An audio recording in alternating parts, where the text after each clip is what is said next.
Perek Vav Halacha Dalet.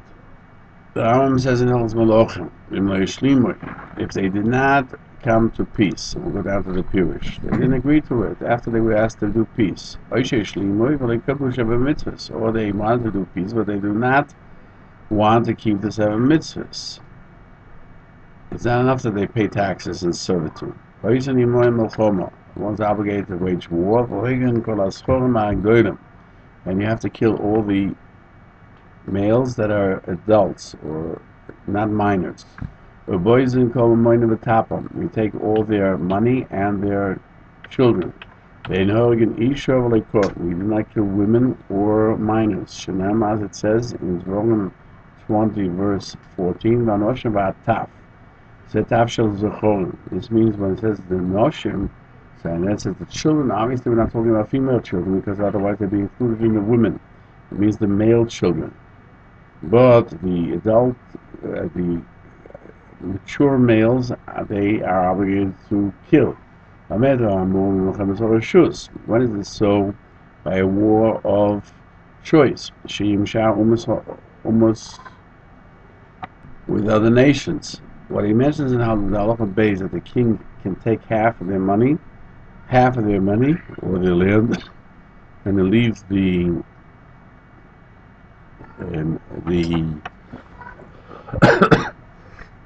either the land or the movable items is only when they came to peace.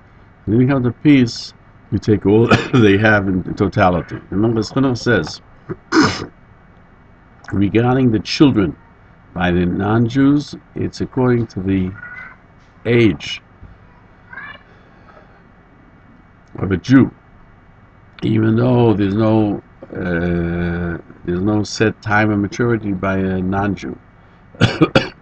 We judge a non-Jew according to his age, and Simonim by puberty, but according to his maturity, because the obligation was on Jews to kill their adult males. Therefore, we go according to the Jewish law.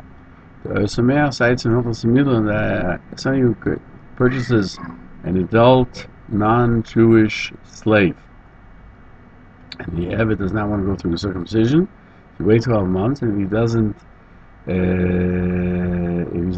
doesn't agree to be circumcised, you can't keep him, and you have to sell him to a non-Jew. But if he made the condition to begin with that he will not circumcise him, you can keep him as a non-circumcised person, but he has to keep the 7 mitzvahs, and he has a din like a ger toishav. He can live in Eretz Yisrael. And if he doesn't accept that either, then he has to kill him immediately. The Rebbe disagrees. He should be sold right away. We don't have the ability to kill people. And in his time, even though they had slaves, they didn't kill them if they didn't accept the 7 mitzvahs, but you sell them right away. They shouldn't wait 12 months. The Meir cites that the law is that if he doesn't accept the 7 mitzvahs, he should be killed immediately. We learn from what it says here that they have to kill him if they didn't accept the 7 mitzvahs. The Rambam is of the opinion that that's even by an individual that is under the domain of a Jew. You have to force him to accept the 7 mitzvahs. If not, he has to be killed. Like Yifas Toya, where we find a woman who was captured in war, that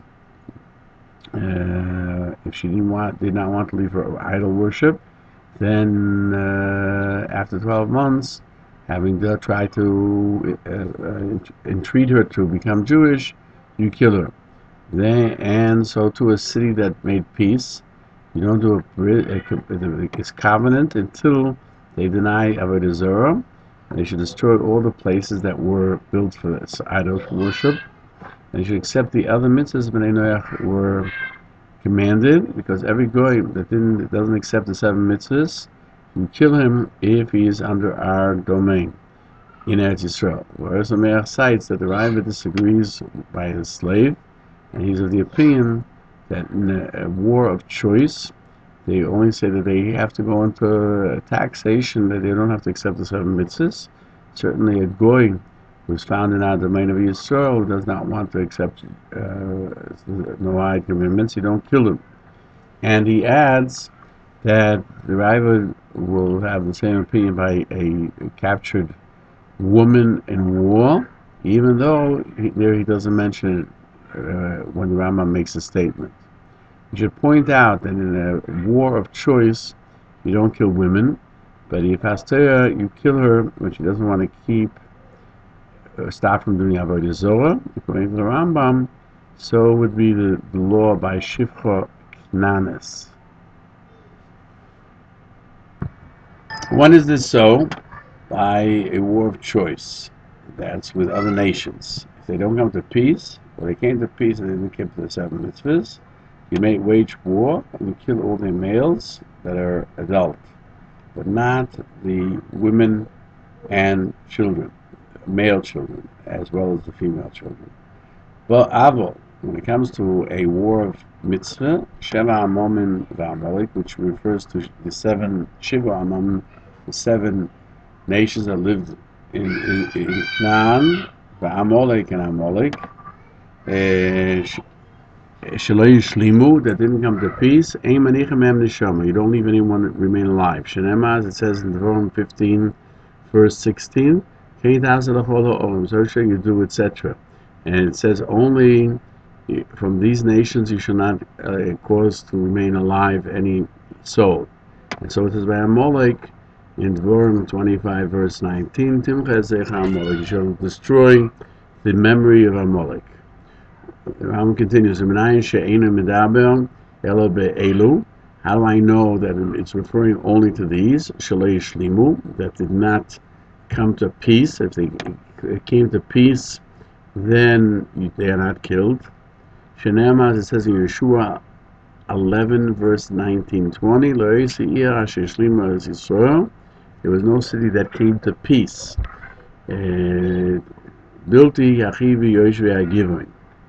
Except for the Chivim who lives in Givon. Everything else they took with war. Hashem was so. The Hachazaka libom, that they should be strengthened in their hearts to go to war, as Yisrael Leman Hachrimom, against Jews in order to destroy them. Miklau, that's what we see that they were sent to ask for peace, and they didn't accept it. But if they did accept the peace, you have to accept them according to the Rambam. You don't kill them. It means must be referring only if they did not accept the peace proposal. But the 7 nations and Amalek that did not come to peace, you don't leave anyone alive. The Rebbe disagrees. Avram says this is a mistake. And you can say Ishlimu lekabel hamitzvus. Because the Mishnah cites that he means to say that if they did make peace, the 7 nations with Amalek, even though that they wanted to accept the mitzvahs and masavdas, you killed them. And the Kesef Mishnah explains that according to the Rambam, if you made peace, it means even the 7 nations can make peace. Therefore, by accepting the 7 mitzvahs, they are no longer among the 7 nations, and or Amalek. And they're like any other non-Jew. There's no obligation to kill them if they keep the commandments. And there's no disagreement between the Rambam and the Ravid that the 7 nations and Amalek, even if they accepted servitude, if they did not keep the 7 mitzvahs, they are put to death. But if the Ravid understood the Rambam's the opinion, it's enough just to be servitude, not to kill them. And therefore he asked on him, even if they accepted it, they didn't accept the 7 mitzvahs, you have to kill them. I guess the Mishnah explains, according to the Rambam, if they made peace, that means they accepted the 7 mitzvahs, and they went out from being the 7 nations and from being Amalek, and therefore there's no commandment to kill them. The Radvaz adds that the Rebbe disagrees, as according to his opinion in Halacha Aleph, that when it comes to a war of choice, when they fight in other nations and they call for peace, it's enough that they should accept servitude if they're living outside of Eretz Yisrael, and they don't have to accept upon themselves, if they're living outside of Eretz Yisrael, the 7 commandments. However, when it comes to the waging war against the seven nations and the Machon of Amalek, even if they accept to be taxed and to be subjects to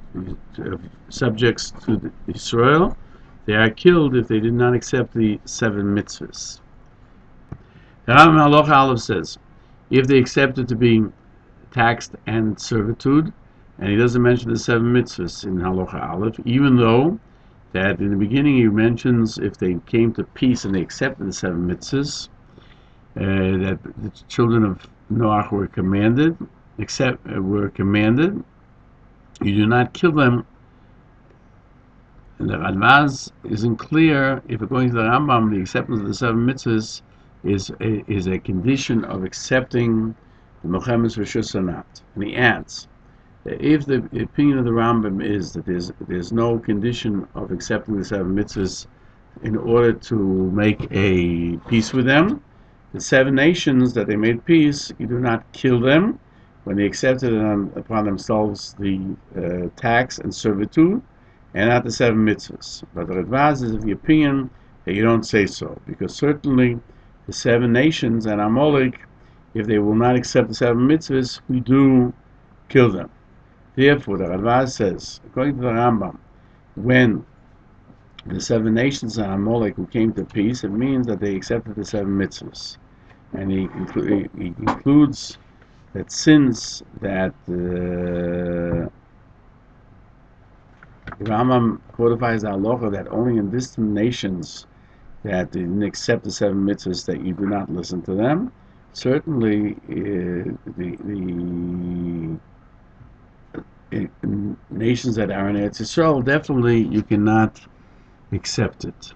The Rae Gann is of the opinion that by distant nations, if they didn't accept the seven mitzvahs, we still accept their peace if they tax and servitude, because they live in their lands. And the Rambam is of the opinion, since they do not come,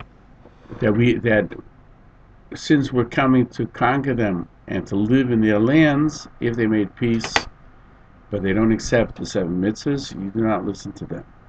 According to the Radvaz, the Rae Gann is going according to his opinion in Halacha Aleph. When it comes to a war of choice, if they accepted taxation and servitude and not the seven mitzvahs, we make peace with them. But by the seven nations, we only make peace with them if they accepted the seven mitzvahs. The Rae Gann, who says that he can make peace that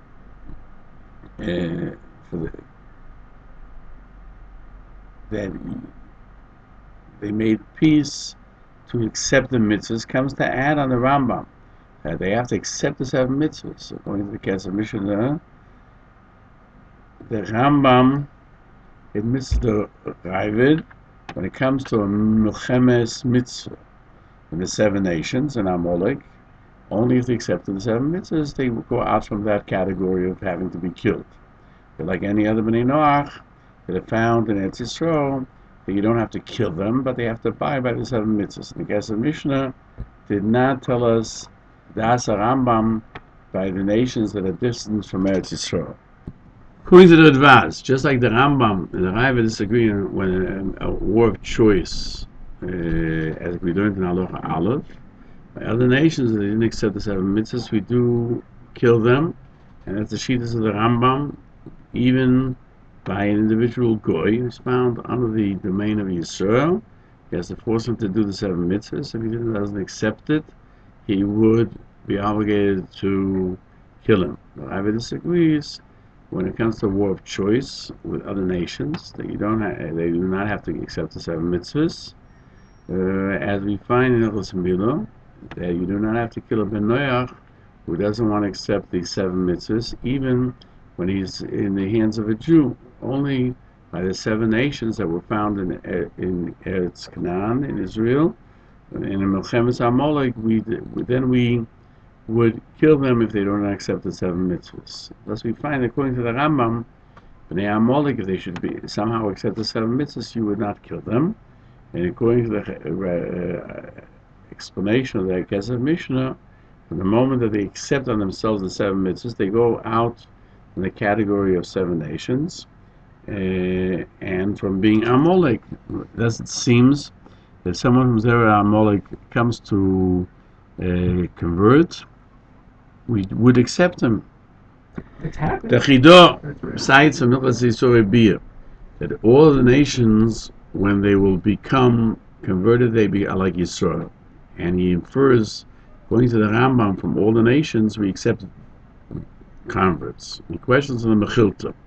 Amar Eliezer, HaKadosh Baruch Hu swore b'kisei HaKovod that if they come from all the nations of the world to convert, we should accept them.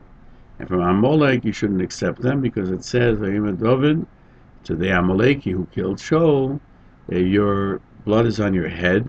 And David HaMelech said to him, at that moment, that Moshe Rabbeinu said, if any of the nations will come, they can be accepted except from Amalek. And therefore he said, your head is on your blood is on your head because you're from Amalek. Therefore it says in Shmois 17, verse 16, there is a war to Hashem and Amalek every generation. And how can the Rambam write that you can accept from any nation, even inclusive of Amalek?